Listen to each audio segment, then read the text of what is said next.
como adultos. Vamos a escuchar lo que contestaron los candidatos. Sí, estoy de acuerdo desde los 15 años, pero tenemos que trabajar como Estado, como lo estamos haciendo ahora. Primero, debemos de también resaltar las cifras. Hemos reducido en más de un 15% las muertes violentas, hemos reducido en un 25% los femicidios, y todo en un año. El plan Fénix está funcionando, pero nada se resuelve en un año. Debemos de tener también seguridad integral con tecnología. La protección de las fronteras, lo que dicen, de bloquear las fronteras para extranjeros pidiendo pasado judicial. Eso lo estamos haciendo en este momento. Estamos en este momento dándole la seguridad a los puertos. Hemos sido premiados por la Unión Europea y por los Estados Unidos por lo que estamos haciendo en los puertos. Estoy de acuerdo con que sean juzgados como adultos.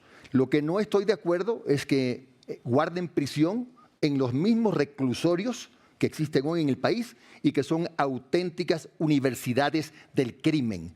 Y efectivamente, cuando sean mayores de edad, eso es otra cosa, ahí tienen que guardar prisión como cualquier otro ciudadano. Voy a pedir la cadena perpetua para los asesinos, violadores, vaculadores, para los terroristas y para los fiscales y los jueces corruptos. Para los fiscales y los jueces corruptos que los ponen en libertad. Sí estoy de acuerdo que sean juzgados cuando cometan crímenes atroces, pero también estoy de acuerdo que existan actividades extracurriculares de cultura, arte y deporte y que haya resguardo de la policía en las escuelas. La delincuencia no para, ecuatorianos. Esto es el resultado de la corrupción, complicidad e impunidad del correísmo. Necesitamos firmeza contra el crimen. Por eso vamos a invertir 660 millones de dólares en el Plan Plomo Cero Delincuencia, con inteligencia artificial, con reconocimiento facial, lector de placas, predicción de comportamientos. Así los delincuentes no se van a poder esconder ni debajo de las piedras. La fuerza pública y el ejército tendrán toda la atención del Estado.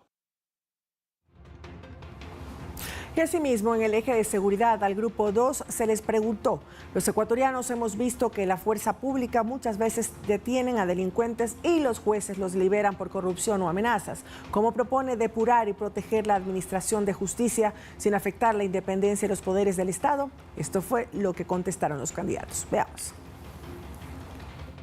Una prioridad va a ser garantizar cuán objetivo es la sanción que dan los jueces. Para esto vamos a implementar inteligencia artificial, la que nos va a poder permitir ver si es que está sesgada por miedo o si es que está sesgada por intereses. No más corruptos en nuestro sistema judicial. Depuración de los malos elementos. A través de la UAFE haremos el seguimiento de aquellos jueces y fiscales que han usado dineros que no eran lícitos y se han enriquecido ilícitamente. Estos informes serán entregados a la Fiscalía y al Consejo de la Judicatura para que todo el peso de la ley caiga sobre ellos. Pero así también protegeremos a esos buenos elementos que llevan casos delicados. Porque si le meto la mano a la justicia me convierto en un dictador. La única manera de depurarla es con una asamblea constituyente. Propongo un plan que se llama Hocico. ¿Qué significa? Intervención de las Naciones Unidas para poder hacer una evaluación objetiva y transnacional. Vamos a dar muerte civil a los corruptos, es decir, vamos a darles con el hocico, en el marco del marco jurídico ecuatoriano. Voy a proponer a nivel de la región que se presente ante los tratados internacionales y con todos los presidentes, proponer que se analice la posibilidad de poner la pena de muerte en el Ecuador. No se trata de ir a matar, se trata de defender al ciudadano de bien, a usted, a todos los que están aquí, porque el Estado tiene la obligación de acabar con la vida del delincuente antes que el delincuente acabe con la vida del ciudadano. Otro eje del debate fue el de eficiencia y servicios públicos. Al primer grupo se les preguntó: ¿es responsabilidad del Estado prestar servicios públicos de calidad? Pero en el 2024 sufrimos apagones de hasta 14 horas diarias. En su gobierno revisará los tarifarios para garantizar la previsión de los servicios públicos como energía eléctrica, telefonía, conectividad, entre otros. Escuchemos lo que contestaron. No vamos a subirle ninguna tarifa al pueblo, empezando por ahí. Segundo, veo que hay un total desconocimiento de lo que este gobierno ha hecho. Para nuevas propuestas, uno tiene que entender qué es lo que está pasando ahora. El decreto 367 trata exactamente de eso. Eliminamos los subsidios a las industrias grandes y a las mineras. No vamos a tener energía si no importamos la energía o si no llueve. Por eso es importantísimo copiar los modelos de Perú y de Colombia, abrirle las puertas a la inversión extranjera y a la empresa privada. Las empresas públicas serán eficientes y sin corrupción, sin privatizaciones y sin alza de tarifas. En mi gobierno, nunca más los apagones. Realizaremos inversión con transparencia y sin negociaciones. Vamos a permitir que cualquier privado produzca energía a cualquier monto y le pague el peaje por distribución y transmisión al gobierno. No va a necesitar que el gobierno le pague al privado. Eso como primer punto. Segundo punto, la diversificación energética es crucial en el Ecuador. Energía eólica y fotovoltaica en el día, hidroeléctrica en la noche y termoeléctrica cuando falle uno de los dos sistemas. Y ingeniería nuclear, por supuesto, con visión al futuro. Por supuesto que vamos a revisar el tarifario, especialmente a la industria que no necesita subsidio porque no podemos generar incentivos perversos a ellos que sí pueden invertir en su propia generación. También en el eje de eficiencia y de servicios públicos, al segundo grupo se les preguntó, ¿es responsabilidad del Estado prestar servicios públicos de calidad? Pero en el 2024 sufrimos apagones de hasta 14 horas diarias. En su gobierno, para garantizar la provisión de servicios públicos como energía o salud, ¿delegará su prestación al servicio privado o la economía popular y solidaria? Hoy, la generación distributiva a nivel internacional tiene que ir por 48% lo termoeléctrico, 35% lo hidroeléctrico y 12% en fuentes renovables para que nunca más nos falte energía al Ecuador. Una ausencia y un abandono al sector energético, al sector eléctrico. Hay que recuperar el sentido común y establecer políticas de Estado. Pero también no solamente garantizar la eficiencia del Estado, sino también sancionar a aquellos irresponsables que han permitido la destrucción del sector energético, no invirtiendo en generación, no invirtiendo en transmisión y no resolviendo los problemas de distribución. En primer lugar, no podemos tener todas las hidroeléctricas conectadas solo con el ciclo hidrológico oriental, es decir, dependen de la Amazonía. Tenemos que hacer algunas en la zona occidental, como Toachi y Pelatón, que seguimos esperando que con sobreprecio se construya. Por otro lado, las termoeléctricas, si bien no son amigables con el planeta, son la primera parte que hay que entender. Y los países como Ecuador deben invertir a largo plazo en geotérmica.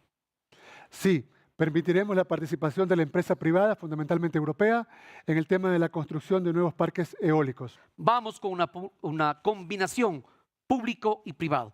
Pero algo más. Ahora que hablamos de este tema, esto es fundamental. ¿Con quiénes vamos a hacer la administración pública? Jóvenes, mírenme a los ojos, léanme los labios. Con ustedes va a ser la administración pública, porque los políticos de siempre les cerraron las puertas. En nuestro gobierno solo delegaremos a la economía popular y solidaria. Quiero decirles, la salud, el sistema de salud pública y el IES, que es de los trabajadores, tiene que respetar la ley y la asignación presupuestaria. ¿Cómo podemos seguir permitiendo que pierdan la vida nuestros ecuatorianos por falta de medicinas y por falta de atención? Cuando tenemos medicamento más barato en el mundo, que puedes duplicar la capacidad de compra y puedes dar mejor cobertura. Daré mantenimiento permanente a las termoeléctricas para evitar caer en los problemas energéticos que hemos tenido en este momento. En salud, lo primero y lo más importante, medicina gratuita y de calidad para todos los ecuatorianos. El tercer eje que se abordó en el debate fue el económico. Aquí al primer grupo se les preguntó, apenas 3 de cada 10 ecuatorianos tienen un empleo adecuado. Según el INEC, al final de su gobierno, ¿cuántos ecuatorianos tendrán un empleo adecuado y en qué sectores de la economía? Escuchemos. Vamos a aprender los motores de la economía de la mano del sector privado, quien da 9 de cada 10 empleos. Primero, trabajo por horas con protección social, porque las actuales normas arcaicas perjudican justamente a los más jóvenes. Y vamos en la línea de desbaratar el sistema estatista para aprovechar que el sector privado invierta. Crearemos 500.000 plazas de trabajo, de las cuales 250.000 serán para el empleo juvenil, triplicando la inversión en la obra pública.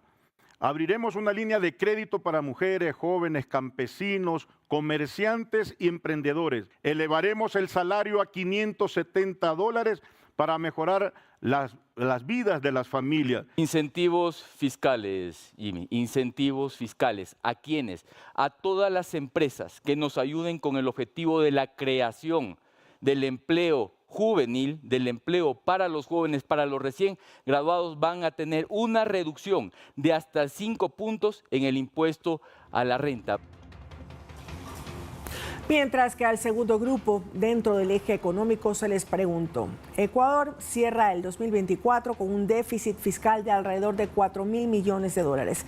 Para solucionar este déficit, ¿usted reducirá gastos y subsidios o aumentará la deuda y los impuestos? Escuchemos.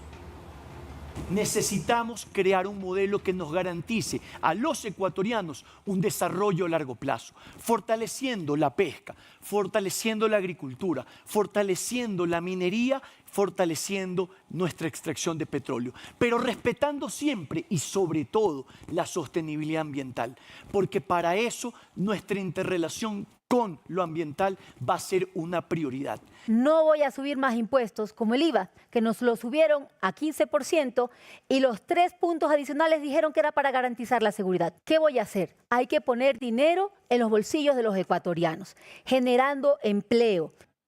Tenemos que entrar a trabajar en un modelo económico, social de desarrollo.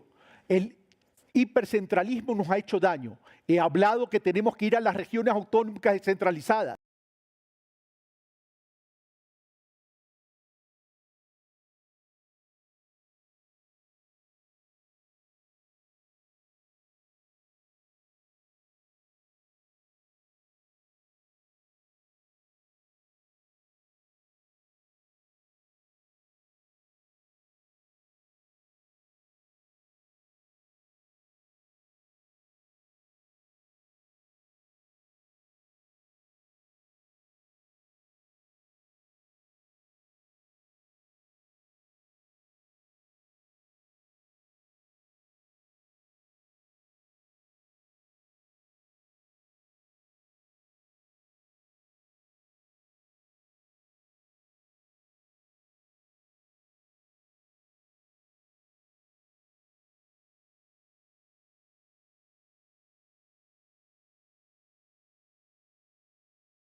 Continúa con Micronoticias 7 al instante.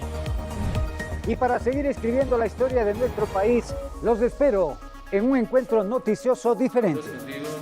Cerramos nuestra jornada noticiosa, reafirmando nuestro compromiso contigo.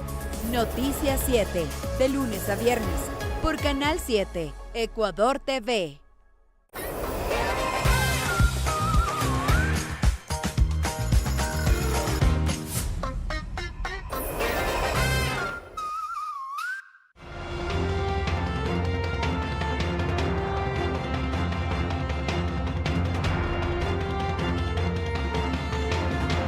Vamos con las noticias relacionadas con Estados Unidos. La agenda del presidente Daniel Noboa con su visita a la posesión de Donald Trump. Tenemos entonces que empieza hoy lunes 20 de enero a las 8:30 la ceremonia religiosa ofrecida por el presidente electo Donald Trump. A partir de las 11:10, la ceremonia de posesión ya del presidente y vicepresidente de Estados Unidos. A partir de las 17:15, reunión también del presidente del Banco Interamericano de Desarrollo. Y a partir de las 20 horas será la participación en Starlight Bowl. Esta es la agenda oficial de Estados Unidos 2025 con los invitados que recibirá el país del norte, incluido el presidente del Ecuador, Daniel Noboa.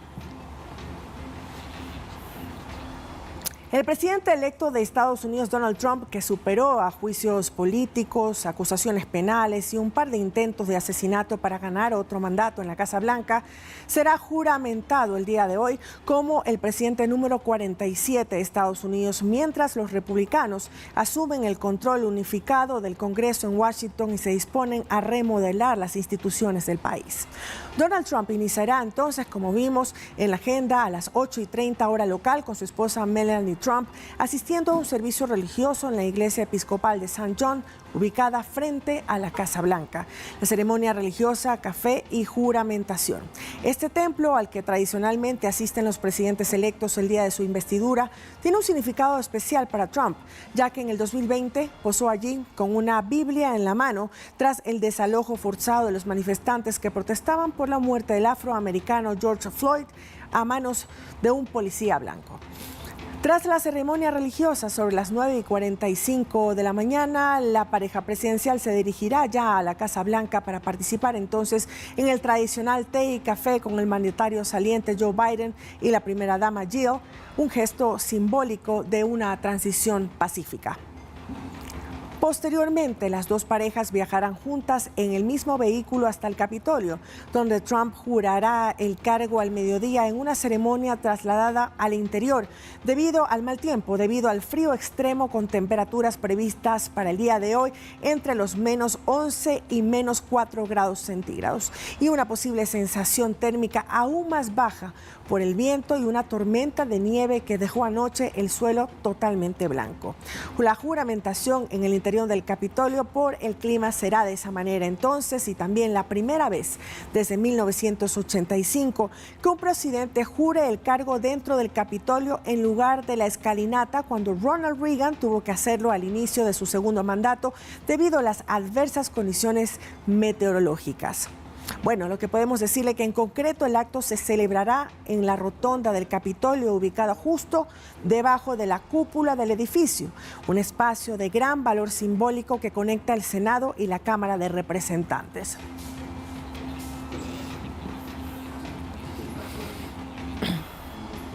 Bueno, y otros temas. Este pasado domingo, varios usuarios de TikTok informaron que la plataforma no estaba habilitada ya en Estados Unidos, esto por la entrada en vigencia de una reforma legal. Sin embargo, horas más tarde, el problema fue superado. Trump anunció que planeaba darle más tiempo a la empresa matriz de TikTok con sede en China para encontrar un comprador aprobado antes de la prohibición que sea permanente. Informó la medida en su cuenta de Truth Social.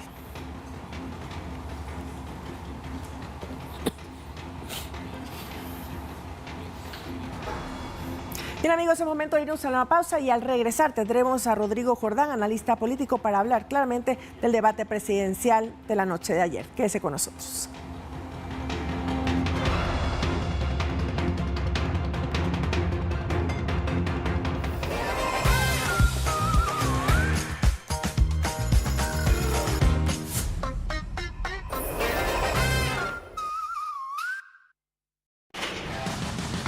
El trabajo del gobierno nacional en seguridad ha sido firme y permanente. 302.85 toneladas de droga han sido incautadas y destruidas, superando las cifras de años pasados. El resultado ha sido reconocido por países como Estados Unidos, Bélgica, entre otros. El óptimo accionar de los organismos de control en Ecuador también se ve reflejado en la reducción de ingreso ilegal de estupefacientes en puertos como el de Amberes, el segundo de carga más grande de Europa, que redujo la retención de droga de 116 a 44 toneladas. Ecuador, firme contra el narcotráfico. Autorización número 3515. CNE, Elecciones Generales 2025. Listo, estamos fuera del aire. Un espacio donde nos quitamos la corbata y nos ponemos mucho más cómodos. Vamos a hablar de lo que verdaderamente importa y sin darle tanta vuelta. Gracias. Lautaro, se olvida. Todo menos esto. Un programa diferente, sin formalismos, pero eso sí esperando respuestas auténticas. Política sin etiquetas para un voto responsable. Las propuestas de los candidatos. En las tardes, tú decides. De lunes a viernes, a las 4:30 de la tarde, por Canal 7, Ecuador TV.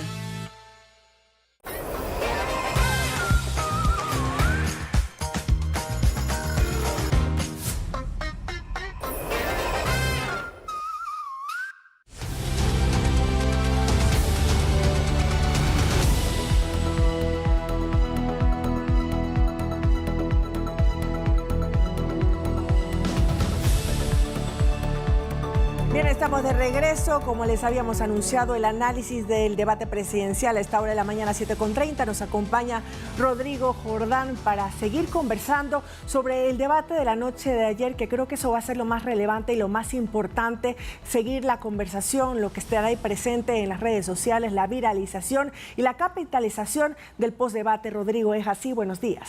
Buenos días. El debate presidencial de ayer tiene tres características de acuerdo a lo que nosotros pudimos ver. Primero, un formato muy largo que no favoreció realmente el debate y se centró en el qué. Es decir, ese hecho hace que este diálogo se convierta en un baratillo de ofertas en donde se decían temas, promesas, planes que son imposibles de cumplir dada la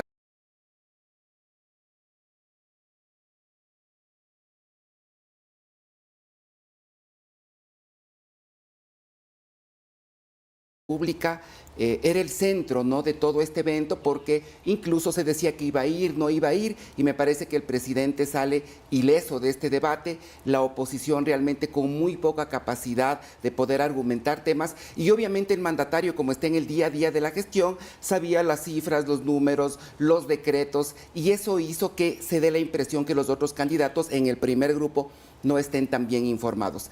Y tercero, me parece que el debate ratifica y confirma las tendencias mayoritarias en cuanto a las encuestas. Aquellos que van a votar por el presidente, pues lo seguirán haciendo, las personas que iban a votar por otros partidos también lo seguirán haciendo y no habrá gran movilización de voto, más allá de uno que otro protagonista, como por ejemplo Andrea González, que si bien genera una nueva empatía en la ciudadanía, eso será para futuro y yo creo que se confirman las grandes tendencias previas a la elección del 9 de febrero. Es decir, los punteros salieron ilesos, salieron ganadores, ya se esperaba de que ellos iban a continuar, que no iba a haber ninguna sorpresa realmente, iban a continuar como punteros efectivamente, pero siempre se quiere saber lo que se pregunta en las redes sociales y que se genera la conversación. ¿Quién fue el ganador? ¿Quién fue la ganadora del debate la noche de ayer, Rodrigo?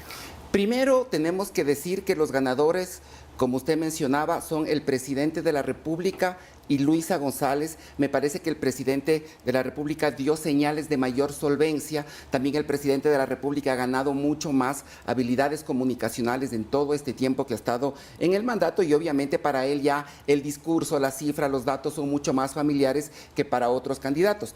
A Luisa González le vimos un poco apagada, serena se podría decir, pero eso no es muy bueno en un debate. En un debate hay que transmitir emociones y me parece que ahí estuvo un poco más cerca Andrea González, pero me parece que estos tres actores fueron importantes. Ahora, ¿quiénes lo hicieron muy mal? Me parece que fue el candidato Tillería, también el candidato Juan Iván Cueva, que se le veía también muy nervioso, hablaba de promesas que realmente no tenían mucho sentido. Jorge Escala también se le notaba un poco agresivo, pero sin mayor argumento. Agresivo con el candidato Daniel Noboa. Sí, y sin mayor argumentación, y obviamente ya se conoce históricamente cuál es el papel que tiene su partido. Por tanto, yo creo que si bien el debate logró generar algo de atención en la ciudadanía, me parece que no ayudará mucho para cambios grandes en cuanto a decisiones, e incluso yo llegué a decir en algunos análisis que fue un poco una pérdida de tiempo muy extenso, y creo que ese formato no favorece el cómo, que era lo más importante luego de todo lo que hemos visto anteriormente. 3 horas 47 minutos dura el debate la noche de ayer. Mencionabas que Luisa González como un poco apagada, quiere decir que para mí estuvo un poco prudente para mantener entonces ya los votos que tenía y no arriesgar absolutamente nada. Ella fue a no arriesgar la noche de ayer. Sí, nosotros tenemos que entender cuál es la naturaleza del apoyo de Luisa González. La naturaleza del apoyo de Luisa González no viene de su reputación, de su capital político per se, sino que viene de un partido que todavía sigue siendo protagonista en la política nacional. Y me parece que ella estuvo más para defenderse que para proponer. Obviamente Luisa González no es una candidata que transmite emociones, que podamos decir tiene unos dotes de oratoria importantes, pero esa cautela se revela en esta estrategia de conservar lo que se tiene, no cometer grandes errores, y yo creo que la ciudadanía tuvo muy claro, más que por quién votar, que por quién no votar. Voy a poner un ejemplo en el primer grupo, el candidato Cucalón, el candidato Cronfle, hablando las mismas generalidades de siempre. Si nosotros compararíamos con los anteriores debates, pues prácticamente son los mismos ofrecimientos que a veces son tan difíciles de cumplir ya en el poder. Pero una buena percepción de la ciudadanía puede ayudarlos a capitalizar, a llevar asambleístas también. Eso podría ser beneficioso para ellos, para su partido. Eso podría ayudar con lo que pasó el día de ayer en el debate. A mí me parece que la figura de Cronfle y de Cucalón se desdibuja un poco. Me parece que quienes estaban pensando que podían ser unas buenas opciones, me parece que esa percepción se cae, y nuevamente, como también lo he mencionado, la polarización política cumple 19 años este 2025, lo cual nuevamente hace que el eje de todo el diálogo sea el correísmo y el anticorreísmo. Por tanto, yo creo que el presidente, al asistir, gana mucho, porque obviamente se rumoraba que no iba a ir. Yo también pensaba que yo pensaba que era imposible que no vaya, tenía que estar ahí. Pero la calidad de los contrincantes realmente deja mucho que desear, sobre todo cuando se hablan cosas incoherentes. Quizá el candidato Tillería, al decir Rafael Noboa, él pensaba que estaba haciendo alguna broma, o quizá se equivocó, pero realmente quien fue carne de meme, entre comillas, de este debate fue justamente él. Y justamente estas frases que nos han quedado, como el plan hocico o lo de Rafael Noboa, o por ahí una pregunta también salida de contexto, subida de tono, lo hacen a propósito para que se quede precisamente en la conversación, se vuelvan virales en las redes sociales, y creen que así pues van a ganar muchos más votos también estando en la conversación. Y esa conversación puede ser negativa. No nos olvidemos que incluso ayer resucitaron las redes sociales a Bolívar Armijos, ¿no? Que decían, me extraña porque la calidad era tan mala, e incluso el candidato Arauz, también hay que decirlo, cometió la imprudencia de hablar,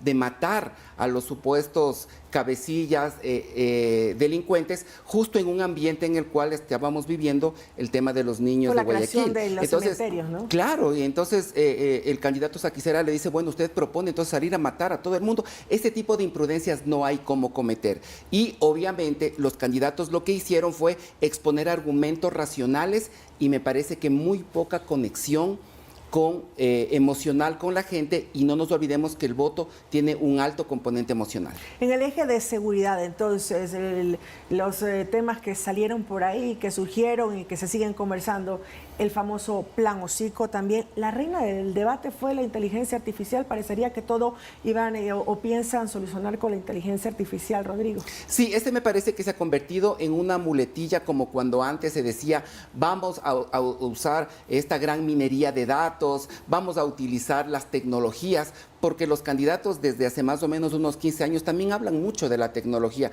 Y obviamente esta tecnología sí ha tenido sus avances en el Estado, creo que hay mucho que hacer, pero también es como lanzar la responsabilidad de todo, es decir, todo se puede hacer con inteligencia artificial. Y me parece que todavía esa es una tecnología que está creciendo, ayuda, pero tampoco se puede aplicar a todo, dado que el sistema ecuatoriano, por ejemplo, correcto, en cuanto a los servicios, tiene que cambiar, tiene que ir evolucionando. Por tanto, yo creo que el debate en su gran mayoría, sobre todo esta oposición que no lograba tener esta preparación para poder discutir con argumentos, con el cómo, nuevamente este debate hace que gran parte de los candidatos se alejen de los votantes, que la credibilidad de los candidatos siga siendo cuestionada, porque lastimosamente los formatos de debate se centran en el qué, y en el qué y el papel puede aguantar todo. El tema es cómo, con qué presupuestos, con qué dinero, sabiendo que el Ecuador en este año es un país que va a necesitar 8.000 millones de dólares en créditos, es un país que va a tener que pagar casi 9.000 millones de dólares en deuda externa. Es decir, este año también va a ser un año de restricciones porque no va a haber grandes recursos para una obra faraónica, y lo que sí hay que hacer es administrar ese dinero una vez que el presidente Daniel Noboa ya le ha dado viabilidad al país, asegurando que exista dinero en la caja fiscal. Claro, mucho de lo que planteaban los candidatos en ese que mencionas, había la respuesta por parte del candidato Daniel Noboa de que ya lo estaban haciendo, que ya lo estaban implementando. Y ese es el desconocimiento, país, ¿no? claro. Ese es parte del desconocimiento, como entre otras cosas decían que no había una aplicación para que estén todos los servicios del país, cuando claramente sí la hay y están todos en los servicios del país. Se puede observar que los candidatos tenían estrategias políticas en el debate, o que el debate formaba parte de su estrategia política, Rodrigo. Así es, nosotros incluso pudimos percibir dos temas importantes. Primero, la preparación de la mayoría de candidatos para el debate se centraba en técnicas que se aplicaban a partir de la década del 70 u 80, en donde se iba a ofrecer cualquier cosa, y sobre todo la comunicación política, si quiere ser persuasiva para el voto, tiene que ser específica y emocional, no puede ser lógica y general. ¿Usted cree que cualquier persona que se levanta en Esmeraldas, en Bolívar, y le ve a un candidato incluso de estos apellidos rimbombantes y dice, yo estoy aquí con la vocación en mi corazón de poder generarte a ti una mejor calidad de vida, ya no le va a creer con el viejo argumento del qué? Por tanto, por ejemplo, nosotros vimos que la preparación fue la clásica, lo típico. Nadie fue a decir temas concretos, nadie propuso algo con un respaldo de cifras de financiamiento, sino que parecería que los candidatos creen que los votantes son ingenuos y que, por ejemplo, ante promesas de generar 500,000 plazas de trabajo, a veces uno decía que uno va a bajar al 10, al 12, al 13, al 15. ¿Quién daba más? Disculpe, y usted sabe que si baja 5 puntos al IVA hay una pérdida importante en ingresos para el país. Decía, no importa, pues ahí lo que va a pasar es simplemente que va a subir el consumo. Y eso se ha demostrado técnicamente que no es así. El segundo eje en la eficiencia del Estado, el punto central fueron los apagones, las 14 horas que llegaron. Pero cuando daban la explicación los candidatos, ¿tenían soluciones para superar al 100% la crisis energética del país en los próximos años? Aquí pasó un tema curioso, porque la mayoría de soluciones es lo que ya se había hecho. ¿Esto qué quiere decir? Por ejemplo, cortar el subsidio en el precio a las grandes compañías, a las mineras, reacondicionar el parque térmico, es decir, las soluciones ya se han implementado en su gran mayoría. Ahora, esos sueños, por ejemplo, de poner una central nuclear en medio del oriente, donde la biodiversidad del Ecuador es la más rica, también son propuestas que obviamente el papel aguanta todo, la palabra aguanta todo, y uno puede pues proponer llenar el país de centrales nucleares, térmicas. Incluso hubo muchos errores en datos, se decía que la central Cardenillo cuesta 6.000 millones, la central Cardenillo cuesta más o menos entre 600 y 1.000 millones de dólares. Es decir, no hay que olvidar que la central Cardenillo es parte del complejo integral Pauta, es decir, no es una hidroeléctrica que se va a levantar de la nada. Entonces, se lanzan cifras y eso mina la credibilidad de los políticos ante la gente. Y obviamente eso le va a pasar factura a cada candidato en las urnas. Esa repetición de propuestas que vimos en muchos de los candidatos es una muestra de que deberíamos tener menos candidatos, que el tener 16 candidatos a la presidencia presidencia va a llevarnos a esta repetición de que en algunos la mayoría estén en los mismos puntos y que digan los mismos planes y que no haya nada que realmente sorprenda y anime a la ciudadanía a capitalizar su voto? Otro aspecto importante del debate fue la confusión de argumentos. ¿Esto qué quiere decir? Cuando tú tienes 16 personas que están emitiendo cerca de 100, 120 mensajes de todos los ejes durante casi 4 horas, eso induce al cerebro del votante a una confusión. No existe, digamos, retención de mensajes y nosotros creemos que incluso el marco jurídico del Ecuador le obliga a cada tienda política con alcance nacional a tener su candidato si no es borrada del registro electoral en poco tiempo. Por tanto, ahí creo que hay que hacer un cambio porque tener 16 candidatos es inviable. Voy a poner un ejemplo. En Colombia, cuando gana Gustavo Petro, existían 4 o 5 candidatos. Es decir, y Colombia es un país que casi nos triplica en área y también en población. Entonces, sí es necesario cambiar para no inducir a esta confusión.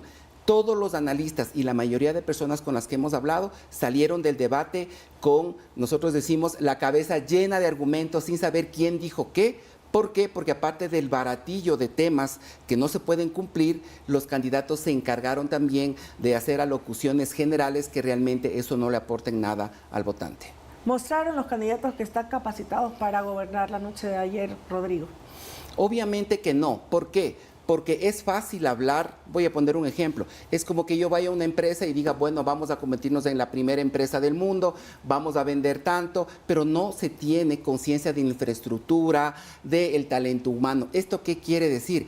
Que vemos que aquellos que quieren manejar el país ni siquiera saben cómo. Lo único que saben es decir, todo se lo pagará el Estado. El seguro para los celulares, todo se pagará al Estado. Los planes gratuitos, todo se lo pagará el Estado. ¿Esto qué quiere decir? Que como no es dinero de ellos, pues simplemente el ofrecer es la tónica. Veamos quién se afianzan entonces en los mejores lugares, en ese tercer lugar también, que logren capitalizar y beneficiarse luego del debate presidencial de la noche de ayer. Rodrigo Jordán, analista político, estuvo en esta mañana aquí en Noticias 7, primera emisión. Gracias, Rodrigo. Buenos días. Gracias, un gusto. Vamos a la pausa y regresamos enseguida.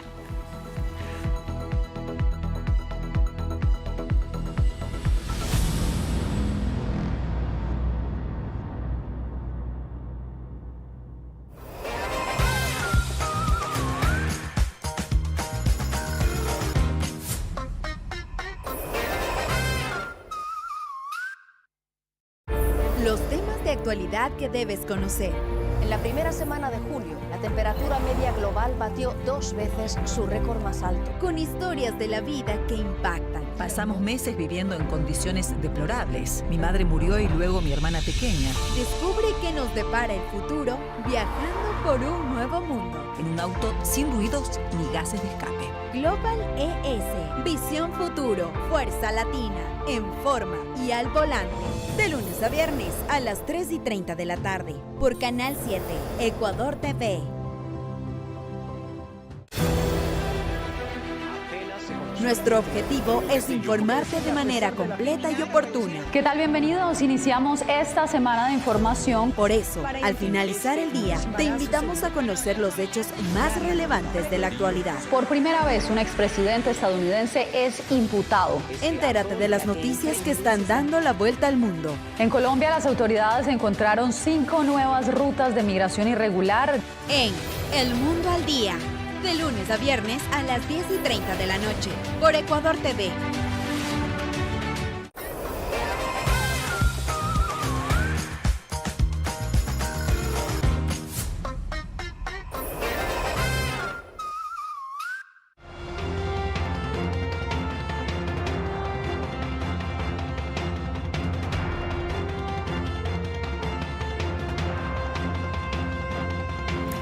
Con 48 minutos, continuamos con más información, amigos. Delegaciones de 10 organismos internacionales de 648 entidades nacionales intervendrán en calidad de observadores de los comicios generales de febrero y de abril. La misión de observación electoral de la Unión Europea garantizó al país un trabajo con independencia, imparcialidad, neutralidad y sin ningún tipo de injerencia.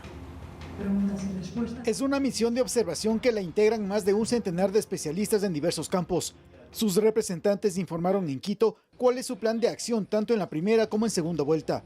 Gabriel Mato, jefe de la misión, informó este miércoles que la delegación ejecutará un trabajo con independencia, imparcialidad, neutralidad y sin ningún tipo de injerencia. Que a todos escuchamos y de todos aprendemos, y esto también es importante. Siempre he dicho, y hoy reitero, que no venimos desde la misión de observación de la Unión Europea a dar lecciones a nadie. Sin embargo, a la fecha, hay un elemento que para la delegación internacional es de enorme preocupación: la seguridad. Pero no solo para los candidatos, no solo para los partidos políticos, sino para todos y cada uno de los ciudadanos que quieren libremente acudir a las urnas a votar. En ese sentido, nosotros como misión, evidentemente, adoptaremos todas las medidas que sean necesarias.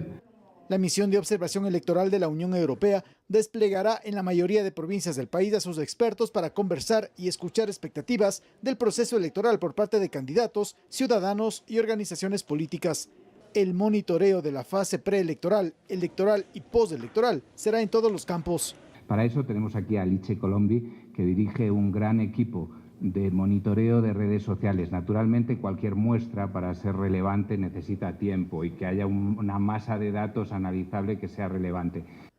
Para las elecciones están registrados en calidad de observadores delegaciones de 10 organismos internacionales y 643 de entidades nacionales. Javier Ceballos, Noticias 7. A menos de un mes de la primera vuelta, el Consejo Nacional Electoral avanza en la impresión de material para los comicios. Hasta este miércoles se encuentran impresas más del 80% de las papeletas electorales y el 100% de la señalética electoral. Vamos. Desde este miércoles quedan 25 días para la realización de la primera vuelta. El cronograma de planificación va ejecutándose según lo previsto. Hasta la presente fecha, la impresión del material electoral avanza de la siguiente manera. Papeletas tiene un registro del 80.8%, documentos electorales 69.5%, plantillas braille 93% y el 100% de la señalética electoral. Sí, los papeletas los paquetes electorales para el exterior, como siempre hemos manifestado, ya han salido. En estas elecciones participarán 4.455 candidatos para las dignidades de presidente y vicepresidente de la República, asambleístas nacionales, provinciales y parlamentarios andinos. 13.7 millones de ecuatorianos acudirán a votar el 9 de febrero en una jornada de 10 horas que iniciará a las 7 de la mañana y culminará a las 17 horas. Recuerde que el Consejo Nacional Electoral habilitó 3 mecanismos para que usted averigüe con anticipación su mesa y lugar de votación. La página web www.cne.gov.es, la aplicación del organismo para celulares y con una llamada al número 02 38 15 841. Javier Ceballos, Noticias 7. Todas las personas que fueron convocadas como miembros de las juntas receptoras del voto para las votaciones del próximo 9 de febrero deben cumplir con la capacitación del Consejo Nacional Electoral presencialmente y así evitar multas. El próximo 9 de febrero, todos los ecuatorianos iremos a las urnas para votar por un binomio presidencial, asambleístas y parlamentarios andinos.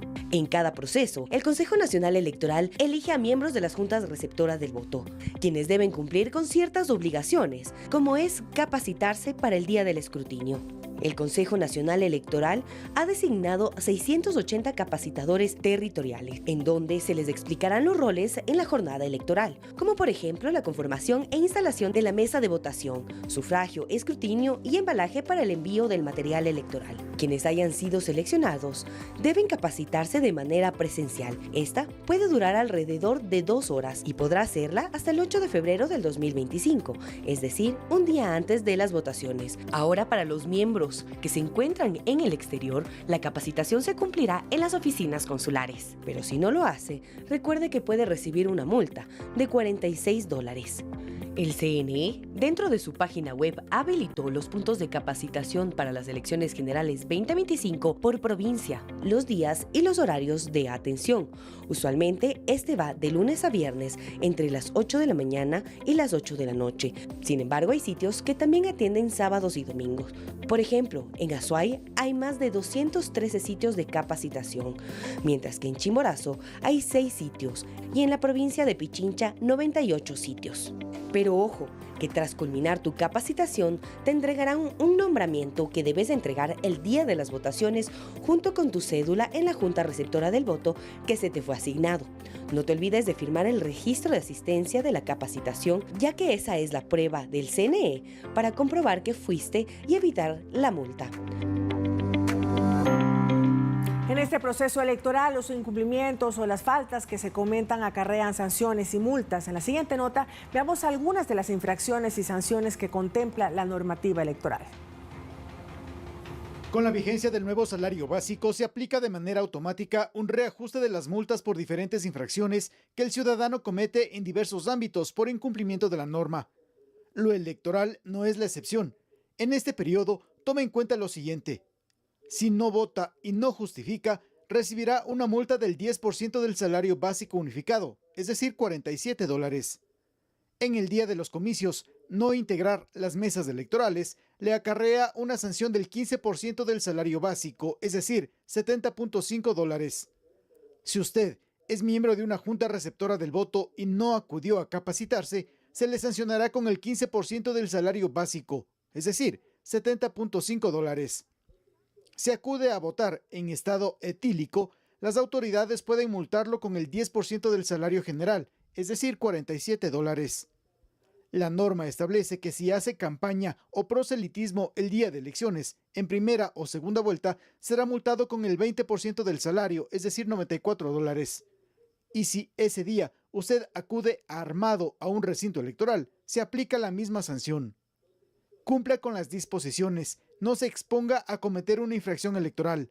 Mientras más grave es la falta, mayor la sanción. Javier Ceballos, Noticias 7.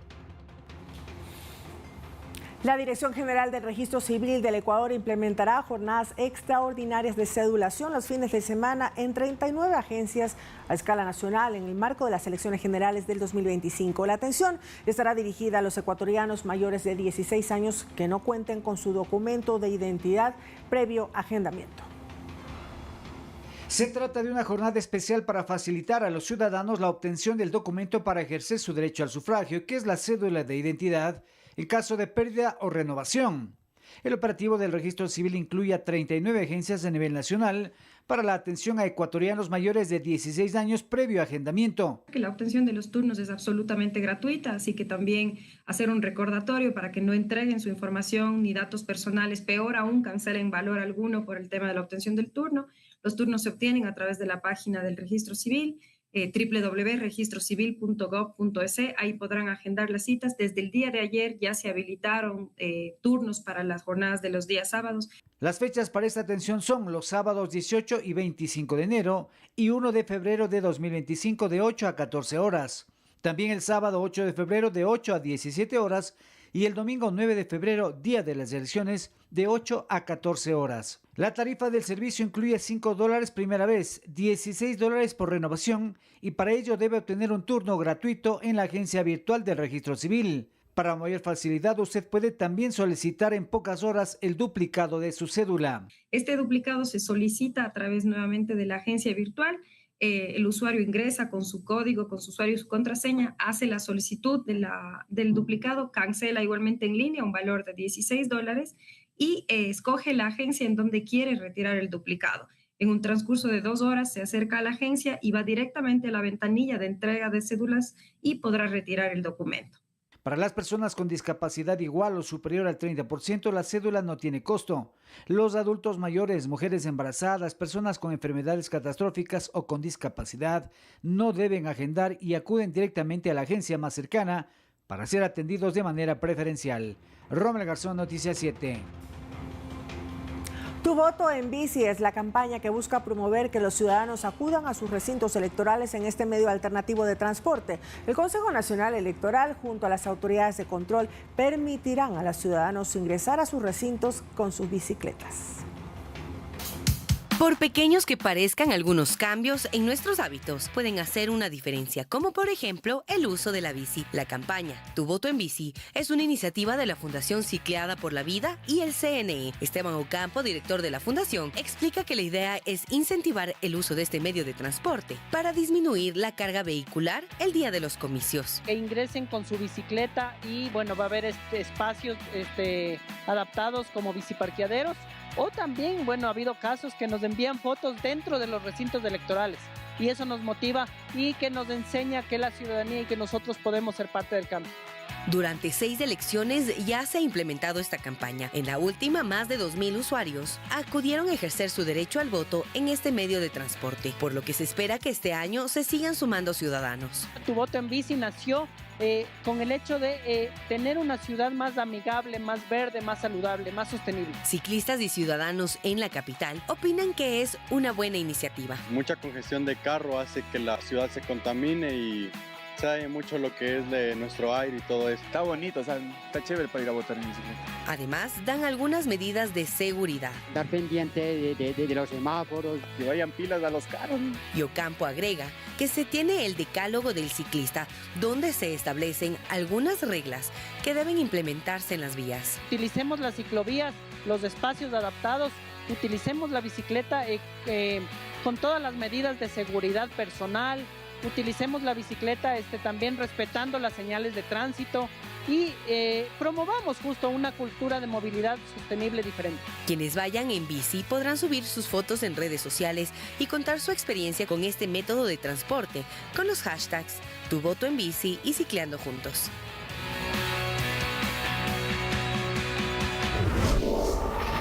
Cuatro filtros de seguridad se colocaron en los alrededores de Ecuador TV para garantizar la seguridad en la llegada de los candidatos que participaron en el debate presidencial.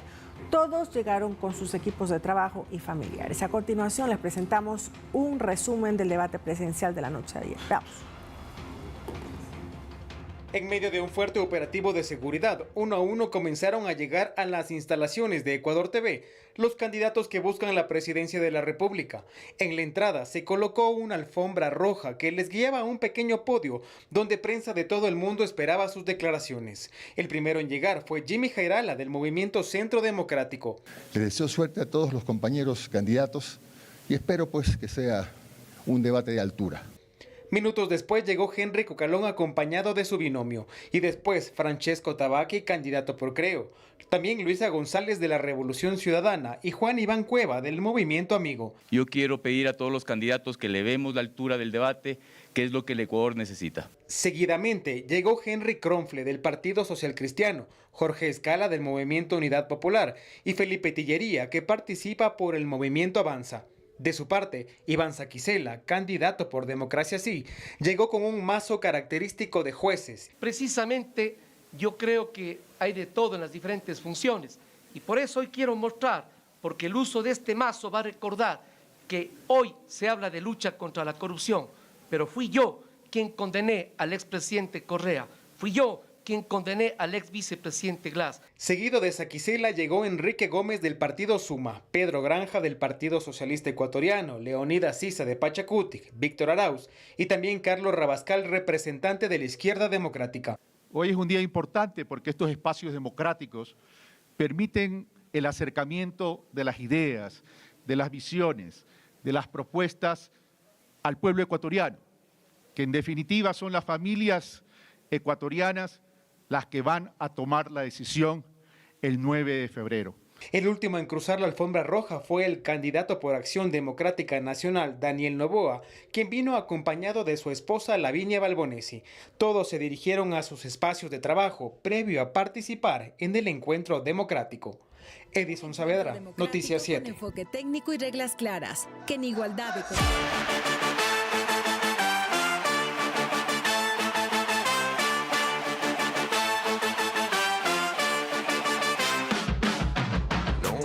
up like we do. No one does us like we